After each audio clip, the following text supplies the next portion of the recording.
All right. So we are now recording. And as I say, we're going to talk a little bit about admin basics. So let's see, before I launch into anything, has anyone joined the call who's got something that they would really like to learn about or has a question for us? Wow. So somebody says, I have many questions that fit. Thank you, Dodie. That looks like some great things to get us going. So yes, absolutely, we could have a question about opportunity contact roles. Oh yeah, those are Yeah. fun. Anybody? We're broad question looking for overall guidance when you inherit an org and the best way to clean it up. Oh, that's a great question, John, and I Oh think yeah, that's yeah, a yeah. lovely one to look at. Hmm. Somebody's asking about how they can enable chatter on MPSP profiles. That's also a great thing that we could talk about. Um, yeah. Okay. And yeah, we may come back to Brennan a bit later and find out why field level security is a pain. All Every single right. time. Every single time. Uh, and we've got a permissions issue on email templates. Somebody who can create a private template but not make it public. Oh yeah, that one's caught me out in the past. And actually, Jennifer, it's quite an easy fix. So thank you for that question too. All right. There we go. All right. Well, bear with us, Jennifer, because we'll start with some of the others. So opportunity contact roles. Dodie, I don't know whether you're on audio um, and whether you'd like to explain a little bit more about some of the issues you've been finding. And for anyone who's not sure what opportunity contact roles are, this is how you link an opportunity to a contact, isn't it, Ashima? Hmm. Because I think it's one of those things that you and I have talked about this in the past a lot, isn't it? Because I think Yes. often people think that there is that sort of direct relationship in Salesforce between an opportunity and a contact. And it's not really quite true, is it? Right, right. I think people don't realize or they forget that it's actually the account that's directly related to the opportunity and not a contact, and that we have some special functionality related specifically to the NPSP that allows you to have those roll-ups that show up on a contact. And opportunity contact role plays an important piece in that, as well as primary contact if you're using household account model. No, yeah, if you're using the household account model, right? Things have changed, Caroline. Well, Back when you and I did it, it was I like everything was opportunity contact role, and role mattered. Remember? The role on the OCR mattered. Now it's like, oh, well, if primary contact is on the opportunity, that is the primary, that's the hard credit to that contact, right? That's the donor. mhm. Right. And that has been a shift from what it was like previously, from to 3.0. So that has been interesting, something that I found interesting that I learned. Great. Hello. Hi, Dodie. I see you're Hi. on audio. I didn't So realize I could go on audio today. there you Hey, go. exciting news. So, you say you've had some major data problems with contact roles? Yes, we recently discovered that with about 100,000 accounts and contacts and 175,000 opportunities and 200,000 opportunity contact roles, Oh, you're many putting of us off them, already. That sounds like a lot. Sorry, go on. um, many of, well, first of all, we found opportunities that had more than one primary opportunity contact role. And we've pretty much cleaned that up, but that was a little bit painful to do. And I have questions about what's the easiest way to do that. We have a lot of opportunities where none of the opportunity contact roles are marked as primary. And we believe that all the ones that are donor opportunity contact role should be marked as primary. And we believe that somehow they once were, but they got turned from primary to not primary. And it's a bit of a mystery how that has happened. And then we have somewhere the primary, I think you were just mentioning this, the primary contact on the opportunity doesn't match the primary opportunity contact role. So that also, I think, causes them to not roll up properly. And we're in the legacy NPSP roll-ups still, and we don't want to go to customizable roll-ups until we get this cleaned up, but I could use advice about that as well. And then, of course, we have tons of opportunities where somebody is primary, but their household members haven't gotten their household member credit. And now we're starting to second guess whether we even want to try to fix all of that or maybe do away with giving household credit, and want some advice about that. God, there's a lot in there. There's a lot in there.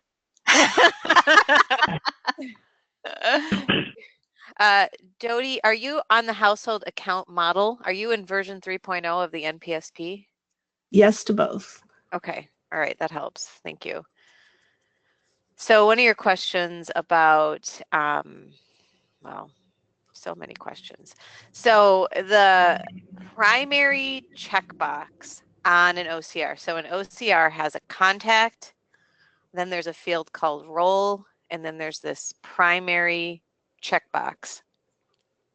I could be wrong, but I think I remember reading that that primary checkbox doesn't matter anymore. Am I right, Michael or Caroline? I thought in the new version that what mattered more was the role for household members and primary contact on the opportunity. I believe that's true. Okay. Yes. That's true with the new customizable roll-ups, right? No, I think that's true in the standard roll-ups.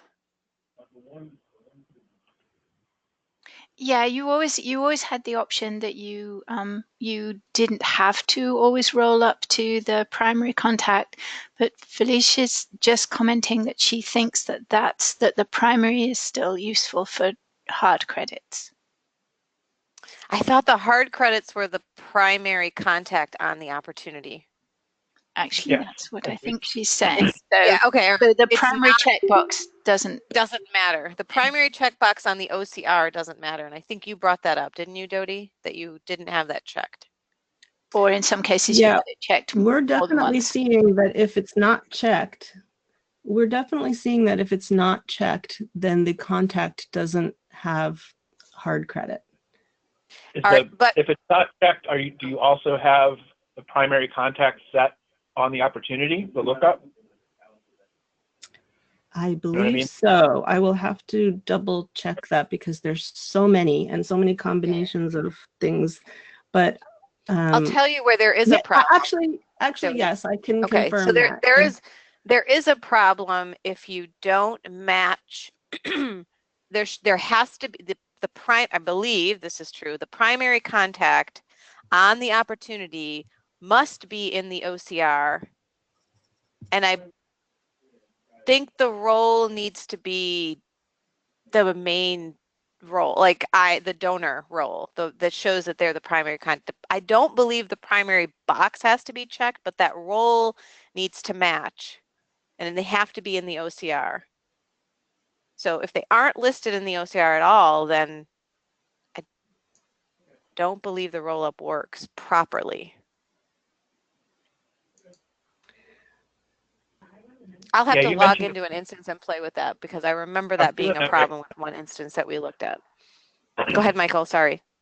So what I just tested in an instance is creating an opportunity, linking it to the account, obviously, linking it to a primary contact who is also the primary contact in that account, and it created a contact role and marked it as primary. Right. And then if you unmark it as primary, it won't roll up to the contact. And why would you do that? Well, no, she's saying that that's what her data has. So that's my understanding was the primary didn't need to be marked, but you're saying that it does have to be marked, Michael? That's what Dodie said. I'm going to try testing that right now. Okay. Yeah, so I know I've played with this in a variety of different ways. And so one of the things that I did uncover was that it's very important that the OCR match the primary contact on the opportunity, or else your roll-ups do weird things. That much I do know, but I didn't know. I don't remember the primary checkbox being checked. So another thing I've needed to test on that is when the so if we have a household with two spouses, each of them has their own contact record, and let's say the wife is the primary contact on the household. Let's say the husband makes an opportunity. He makes a donation. A donation, right? Is he the primary because he's making the opportunity, or is it pulling the primary from the household? No, you would want to make his opportunity. He should be the primary. You can change it, right, and make him the primary on the opportunity. And then in the OCR, you would make him the primary, the donor, and her the household member. Well, if you wanted to, because it sounds like you're not sure if you're going to do that anymore, like household credit kind of stuff. Yeah, and I'd love to get advice. Does anybody know of people that are just not using household member credit, soft crediting? Yep. There's plenty of Yeah, ways. Yep. It's really up to you. Credit. Yeah, I mean, the way that Interlochen does it is we give soft credit if you are actually getting soft credit from another entity. Like you gave your gift through Fidelity or your family foundation or whatever, not your household, and you get soft credit. That's when we give soft credit. Awesome. That's what we're thinking of moving to. There are some instances where we automatically give soft credit to a spouse, but from a reporting perspective, we're moving away from that, is my sense. Just to back up, I did test on the record that I just created. So I created an opportunity, related it to a household, related the primary contact on the opportunity to a contact in that household. It created the OCR, it marked it as primary. I unchecked the primary box and recalculated the roll-ups, and they rolled up just fine. But this is the new roll-ups. The customizable roll-ups? Yep. Yeah, but we're in legacy roll-ups, and that's where it's not working. Can you try turning off the customizable? Can you turn off customizable roll-ups, Michael? Go back. I think you can, can't you? Yeah. And see what happens. I can do that. Okay. I can do that. So here's another fun thing that I've noticed. If you have two opportunity contact roles, let's say for the same person, so you delete one of them, then the other one automatically goes to not primary. And then I have to go back and mark them primary. So that feels like a bug. Oh, that's an interesting one. Has anyone else come across that one? That if one of them is removed, it changes the primary? I have not. Yeah, I'm not sure. Brennan? Oh, okay. Felice is saying it's okay to have two, and there's a hierarchy that they don't double count. That's great. So does that, but is that going to cause issue? The issue seems to be if you're getting rid of the duplicate, that one of them is then not primary. And I mean, I always wondered whether this checkbox, the always roll up to the primary contact role, really makes a difference these days. I don't know whether that's whether having that checked or unchecked in MPSP settings is really having any influence now. That one has to do with organizations versus households. Okay.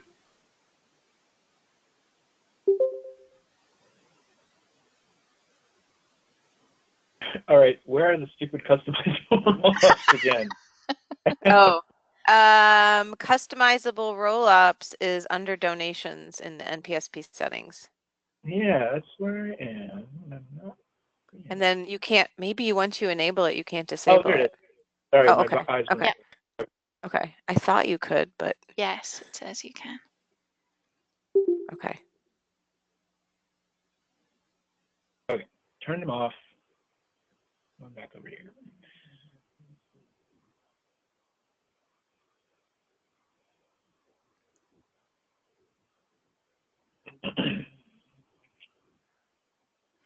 So, I mean, that's interesting, Michael. If you say you're not using household credits anymore, does that mean, do you then, if you look at a spouse, what information about donations are you seeing? Are you just seeing account totals, or how does that work? Yeah, we pretty much have managed to move most people's eyeballs onto the account instead of the contact, especially in Lightning with the ability to actually get the contact, to get a related roll-up from a contact or a record that's related to the record that you're on, if I'm making sense. That made that easier to really enforce account as the place for people to go to look for a list of donations associated with someone. And at least for us, a lot of our better donors are giving through other entities than themselves, or at least in addition to, and so that's pretty useful. One of the reasons we're really looking forward to going to customizable rollups is because I understand we can roll up soft credit to the account level, and then we only have to have the eyeballs on the account level.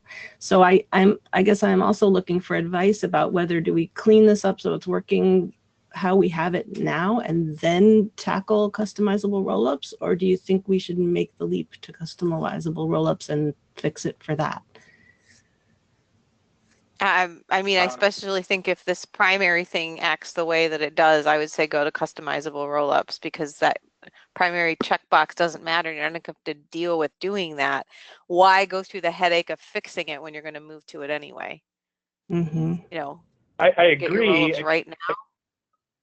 Yeah, I agree, and I don't want to confuse things, except I did just test with customizable rollups turned off, and it worked without the checkbox. It worked. Yeah, see, I didn't think the checkbox mattered. So what's making it matter for you is the problem. Like, that's the concern that we need to uncover. Like, why is it mattering for your instance? There's something else going on. Does that make sense? Yeah, Jody? that's the question. Yeah. Yeah. Is the primary contact on the donation related to the account that's on the donation? Could you ask that again?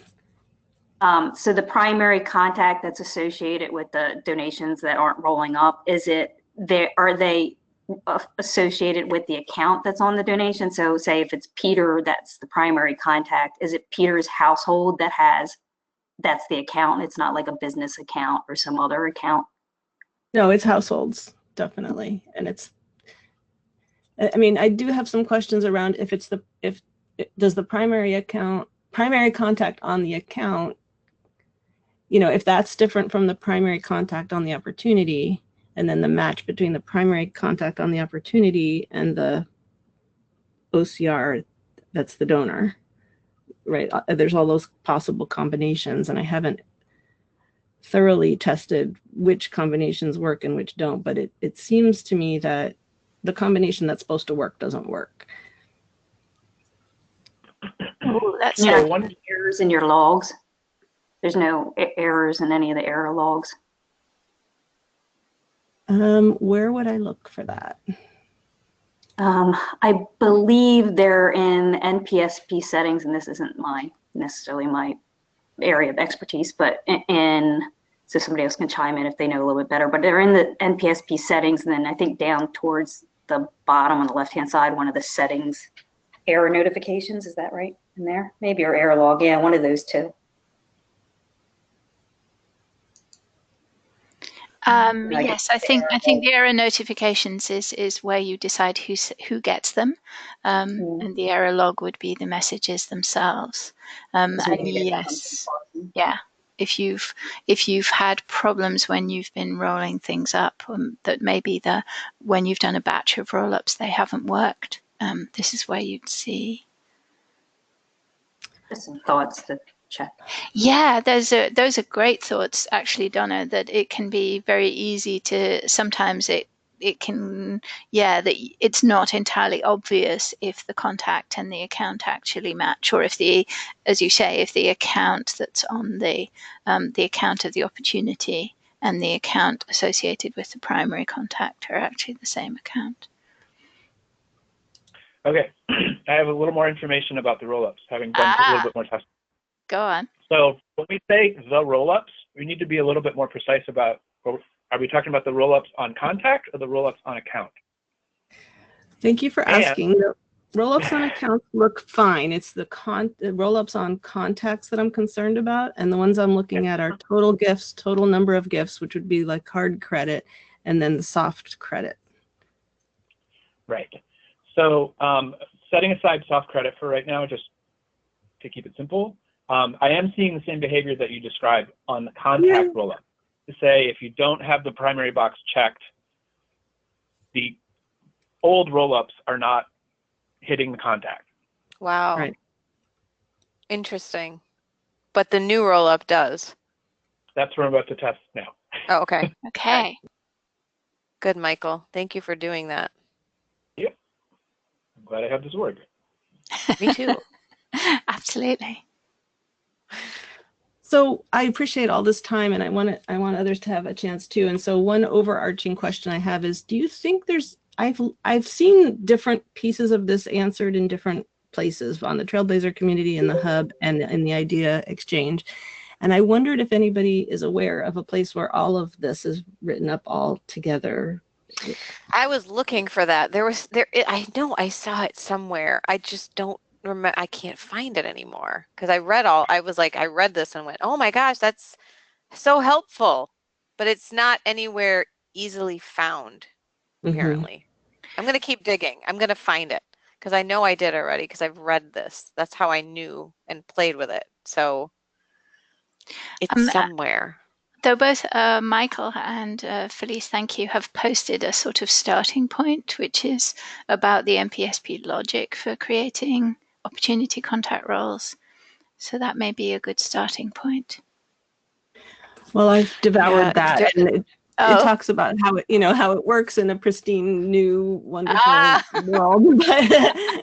But when you're in the morass that I'm in, it's lovely, but it doesn't really. It doesn't help. No, I know what you're talking about. There is something, Dodie, that's written up. So sorry to interject, but go. Having done the latest thing, so I switched customizable rollups back on, reran the batches, and it works. So primary box is still not checked on the OCR, but contact rollups now have been updated with that donations information. Correct. Yeah. So Dodie, it might be smart for you to move to the customizable rollups only because then you don't have to go through and check all that. It's not right. It's really exciting to know that you can switch back and forth without ramifications. Is that true, or is that only in a testing environment? Well, there are ramifications. It's just whether you care about it. What do you mean by ramifications? I mean, it's going to work. The roll-ups are going to work, but you might have, numbers might not be right too. Oh, but Jenny Council is just posting that if you disable it, it doesn't undo the changes you made to the customizable rollups. So, from what she's observed. So, Jenny, does that mean that you had that the existing rollups, the ones that were there before, had you enabled them into the customizable? You got the changes. So I was experimenting with customizable rollups in the sandbox. I'd made some changes. I'd added some rollups, I turned them off. I turned it off when I felt like I didn't really understand what was going on and wanted to revert for some reason. Hmm. And it seemed like everything that was in customizable rollups continued to operate. It seemed like it didn't make any difference then turning it off. On one hand, I was reassured, and on the other hand, you know, it was a little confusing, but I didn't go ahead and really test that All right. exhaustively. Like, was that just what I was doing, or did I just miss something? So, Okay. But but my sense was that, yes, go ahead. I was going to say, had you created brand new rollups? Yes, and then Yes. I turned, and then when I turned it back on, they were all still there. Right. So, like I said, in my experience, in that one experience, I didn't really double check. Did the new roll? I'm thinking back. Did I check whether the new rollups were still working exactly? But it seemed to me like it just sort of hid the functionality. I mean, I think that would be Okay. something to double check with the developers. But that was my impression, or it's worth testing for yourself. Great. It sounds like it may well be worth you taking a sample of some of your messy data, Dodie, into a sandbox and experimenting with it there. Yeah. That sounds good. Yeah. And so while we're on that, SFX data for taking samples of data is really nice. SFX.org data. SF Apex is the company who has the product that lets you take samples of information across. Excellent. There used to be one called Smart Sandbox as well, which you could sign up for a trial and take some stuff across to, which is great. Yeah. All right. Oh, well, thank you, everybody. So yes, somebody's asking, Jenny, if you wouldn't mind posting a link for that tool in the chat, that would be great. And thank you for the contribution. Okay, and Donna is busy hunting down resources about roll-ups. So Dodie, keep an eye on the chat. Thank you, Donna. All right. Well, that was a good question. So we've had a session which is about account contact rollups, but we've done opportunity contact rollups, but we've actually looked at quite a few things in the way. So let's have a look. Well, here's another broad question, but I won't forget about you, Nikki and Jennifer, with the sort of slightly quicker ones. So we'll go back up to John's question. Inheriting an org with a lot of installed packages, many of which are no longer used.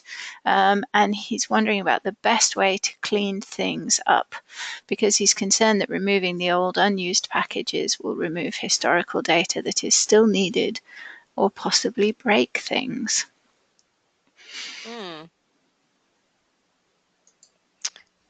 So installed packages have what is it called? What do they call it? Things. Objects. Thingy-mablobs, you know. You can actually see everything that is in that package. Like, what are the objects? I forget what component parts, kind of.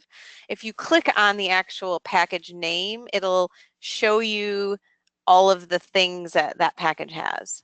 View components. That's what it is. And that will allow you to now say, okay, I see there's a page layout, there's some code, there's a custom object. So this one in particular has affiliation as a custom object. Maybe I run a report on affiliation to see if there's any data in it. You know, I think your question is a very good one, and one you don't want to take lightly, because you may not think the package is being used, but there's data there. So this gives you a way to sort of see. If all you see are fields that are on maybe a count or a standard object, you could run a report that shows those custom fields and see what data is in there. Or if it's all code, maybe all you see is Visual Force pages and Apex classes. Then you know that it's not necessarily storing data, it's doing some function. So maybe there's a page that shows up that is allowing the users to do something with existing data. So those are the things I would do first if I were making decisions about whether or not to remove an installed package. But of course, talking to the users is an important thing too, just asking anyone if they're using it. Especially if it's code and pages, you might not know. Does that help a bit? And I don't know if anyone, Michael, do you have anything you want to add, or Caroline or Donna? I was going to say plus, anyone? I was going to say plus 100 to all that. The other one that I find useful, particularly if you're not sure whether there is data in any of these, is actually to also have a look at your storage usage. I mean, this is not a great example because there isn't very much data in here at all. But you can look for the specific custom. Look at affiliations, has no data in it. Yeah. We can get rid of it. Yes. So I mean I think, you know, I agree with you that you know, this may be a kind of quick way to look, is if you look at the affiliation and it's like, okay, oh look, that object has nothing in it. Obviously nobody's been using it. And then, you know, if it did have some records in it, then you could go a little further to try and figure out from a report what was there. Yeah, and just to answer John's follow-up question, he asked, does removing the installed package also remove the custom objects and custom fields on standard objects? And it does if they're part of the package, which is where Ashima's screenshot before, or whoever was showing the component piece of the individual package, that's where you can see. So those things will get removed if you uninstall the package.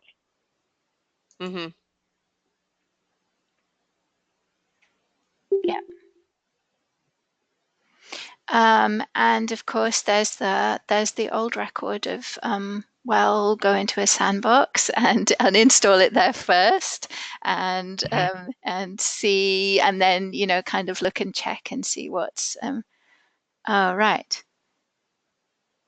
And he's going, yikes, seems like I can't remove the package if any of those custom fields have useful data. You could migrate, right? Yeah, you could create new fields for the data, move all the data into your fields, and then you can remove it because you essentially put it somewhere else. Great idea, Michael. I love it. Yeah. So it may be that, yes, if it's just the fields that are useful, you'd actually need to, as you say, Michael, kind of recreate them as custom fields that you build yourself. Is there anything in particular, John, any particular thing that you're trying to, that you're worried about, or a particular package that you're trying to clean up? Is it okay if I go audio for this? Yeah, sure. Of course. Okay, great. Thank you. Well, this particular organization has tried several packages for things like event registrations and accepting donations on a website. So, you know, Click and Pledge, Classy, et cetera, the list goes on. And some of them are really old. So they were very, very early copies of those packages. And obviously, I don't want to delete old donation data or old event registration data. And so that's my concern. And there's just lots of them. So migrating all that data to new fields and objects is just a daunting task. And now I'm whining, but I understand. I think I understand what I need to do. So the thing I'd be a little with Click and Pledge, there are kind of a bunch of related things like the transaction, and I can't remember whether they used to call them custom orders or whatever, that were related to an opportunity. And if they're really old stuff, you probably could get rid of those without losing the opportunity. But the thing I think you should be careful with is that Click and Pledge can also create its own record types for account and for contact, certainly for account and for contact.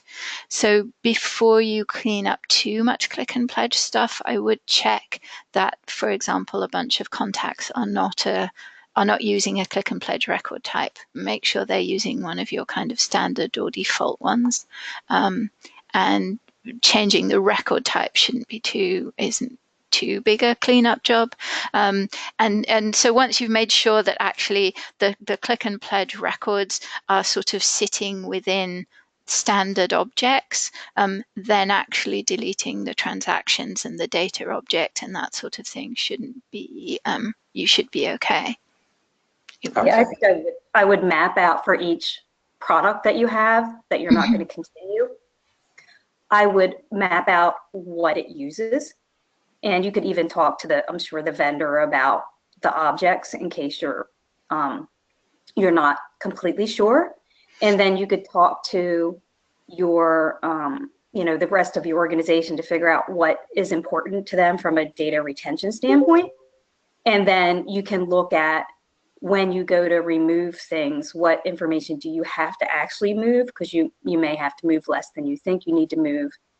And then also look at, well, what's the impact of, as Carolyn said, removing the stuff, like are there record types or things that I need to be aware of and clean up? And I would probably, I hate to say it, it's almost like a little project, right? You're going to have to map out all that stuff. I would do it with a bit of caution. And then the benefit to that is that then you get kind of everything, even though, in one format, right? Which is going to make long-term reporting on your data a lot easier. But that's my 2 cents. That's an excellent 2 cents. Thank you very much, Donna. And thank you also, Jenny, for the suggestion about actually reaching out to Click and Pledge as well, and for them to help you with the uninstall. I'm not sure whether they would really want to uninstall the package, but on the other hand, if it's a very old version. And you also, John, you also mentioned Fontiva. Goodness me, you have really, that organization really has tried everything, hasn't it? With the thing I think you might have to be a little careful about with Fontiva is that actually runs on a slightly different license type, in that they have platform licenses, and so that's just another. If uninstalling Fontiva may have an impact on how your users get into Salesforce. Depends how many users you have. And Jennifer is also saying the C&P uninstall is intense. Best of luck. Yeah. Okay. Great. Well, thank you, and I hope that gave you some directions to go in. And by all means, come back to another Q&A session, office hours session, if you want some more help. So Nikki, yeah, we're back to you now. Nikki, you want to enable chatter polls and questions. It clicked through. How to enable chatter, polls, questions, and posts on our NPSP profile. And you said you're having problems hearing. Oh, thank you, Michael. Okay. Michael, you'd put something in chat. Do you just want to talk a little bit to that? Sure. And you can tell me where to go. It's my instance showing at the moment. So. Okay. You can tell you where to go. Yeah. Yeah. So search for global. Sorry. Can you hear me? Yes. Yeah. There you go. Yes. So, and it's publisher layouts that actually is the help that I posted there. So global actions are a collection of actions. The publisher layouts are what control which actions display for folks. And so if you click edit on that, so there's quick actions, which is basically what displays in the classic chatter feed. And then beneath that, if you're in Lightning, there's sort of a default pile of actions that I don't remember what they are off the top of my head. If you click the little wrench at the far right of that window, Sorry, my chat is the far right. Sorry, on the below where it says you can override the predefined actions. Yeah. And then over on the far right, there's a little wrench that shows up. Sorry, chat was in the way. So this is where you can control, oh, I want to show post and file, and maybe you want to add the question action. So you would then search for the question action up in the top in the Lightning, yep, and pull that down into, there you go. And you do the same thing for the quick actions if you want it to display in Classic. Does that make sense?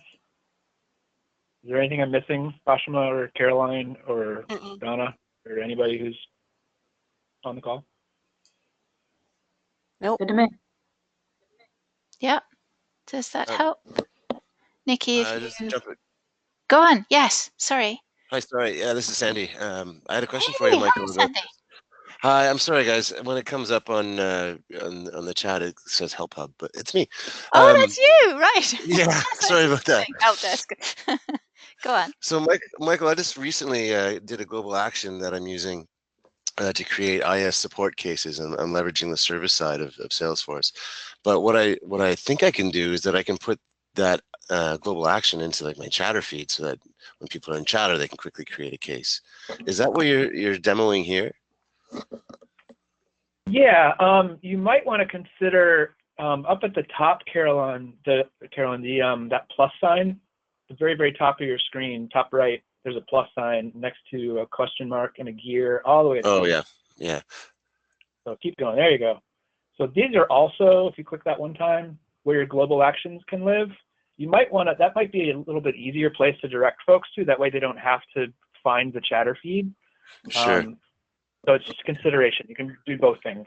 Oh, I actually did put it there because, like you say, it's the most direct way, but I was also trying to reinforce the idea, and I was wondering if I could put it in the chatter feed. For example, I see poll down there, which shows up in my chatter feed, but no. Yeah, no, you can do both things. Weird.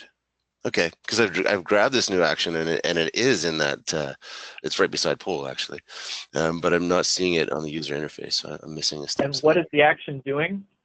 It's creating a case. Creating a case. So I know that there are definitely some complications with Service Cloud and case and what shows up in the Service Console in particular. Mm-hmm. I don't have a ton of experience with that myself. If my colleague Margaret were on the call, who just implemented Service Cloud for us, she would probably have something to say about it, but she's busy with something today. So, sorry. Any other thoughts from anyone else on that? I don't know. That's cool. I'll play with the page layout and the Lightning component editor and see if I can, pardon me, make it show up. Thanks, guys. Oh, you're welcome. Thanks, Sandy. Thanks for joining in. So I hope that gives you what you need, Nikki. And then, of course, make sure that that your various users are that they do have access to the page layouts that have these included. Okay. So Jennifer said she might have figured out the permission For her template, but she didn't come back. Sorry, I just need to mute somebody who's a bit echoey. Echo. Hi, it's Jennifer.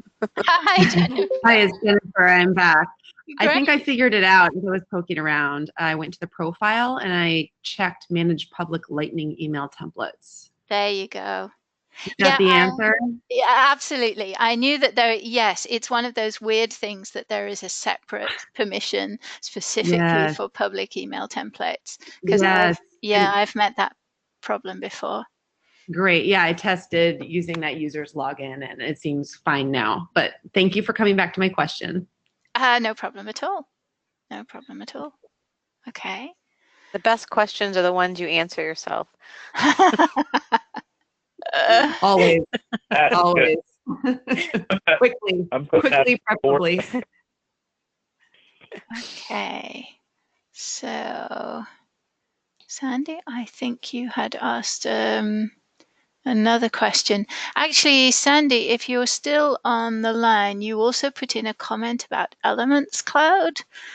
Sure. Yeah. Back to our sort of question about the packages and things. Do you want to speak a little to that? Sure. I'm still pretty new with Elements.cloud, and I'm experimenting, testing the trialing it essentially. So it's Elements.cloud, and you can link this up to your Salesforce site. And the primary reason people go there is to be able to do process flows. It's like a process flow diagrams that you can build, and then you can integrate that into your Lightning page. So I've been testing that and basically creating a how-to documentation for major gifts. That's the use case I'm using.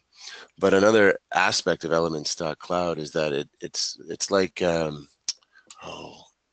basically it references all of your metadata. So you can take a look at a field and find out exactly where that field is being used in your system, what code's touching it, and make that decision on whether you can pull it out or put it in. So it's pretty powerful, and I suggest people take a look at it because it's free. There's a lot of free to it, and then see if you like it. But it's a lot of fun to play with. I think it's free. You have a free editor, and then as unlimited viewers. We actually had them talk at our user group meeting. It's pretty nifty. Yeah, I can see a lot of potential there because I've got to document a lot of stuff. But you said you were using it to kind of figure out whether a field was in use. Right, and I'd put it in there because they were asking about removing managed packages. So it's kind of related. I was able to see where a field might have been touching on a managed package. But the question is, can you like easily remove a managed package? That's a bit of a different question. Okay. Yeah. No, it's pretty great. good. It's a great tool. It's like Field Trip on steroids is the way that they pitch it, and it's pretty accurate. Great, thank you for that resource. Sure. If anyone's willing to tackle my allocation question, it would save me thousands of hours. All right. So I also see, where are we? Did yours come in? Oh yeah. Okay. Yes, and it did come in, and then I see actually I've got one more that was that just came through to privately from Liz. We'll come back to that. Rolling up a record count on the opportunity of allocation records. You're using GA general allocation units in the MPSP. Is that right? That's right. That's correct. Okay. Meter criteria. What do you want to do? You want to roll up the opportunities, the allocations on the opportunities? Correct, depending on the criteria. So for example, if one allocation is going towards a particular fund, we want that to show up on an opportunity versus another fund. Ultimately, we want to know on the contact record where people are donating to, like what funds they're putting their money in, and making that connection all the way from the GAU to the GAU allocation to the opportunity to the contact is difficult. I haven't figured it out yet. There's a document out there. It's called and I'll put it in the browser. It's recipes for roll-ups, and one of them talks a little bit about what you're saying, and they do it through. There's a bunch of caveats around it, but they have a process builder that copies the GAU, assuming that you have one GAU per opportunity to the opportunity, and then roll up based on that. I'll put it in the. I don't know if it'll help you or not, but here's that would be great. Right now, I'm using declarative lookup summaries to do the job, and it's creating. It's not working out for me, so I'd love to take a look at that process builder. Yeah, I mean, I think it's talking about the gift date or something, but you might be able to extrapolate what you want. I put it in the chat. Awesome, thank you so much. Mm-hmm. Great, thank you for that, Donna. And so there was a question that Liz posted, and I think I'm the only person who could see it. But Liz is asking, hoping to explore what the best practice is for capturing a business donation, which she says is an opportunity type that also equates to an annual membership. and so, yeah, I guess like a sort of sponsored membership or something less. So the question then is, do you create two opportunity records, one of which with a 0 value, or can you show that it's two different types of a donation on the same record? Oh, is that you on audio now? This?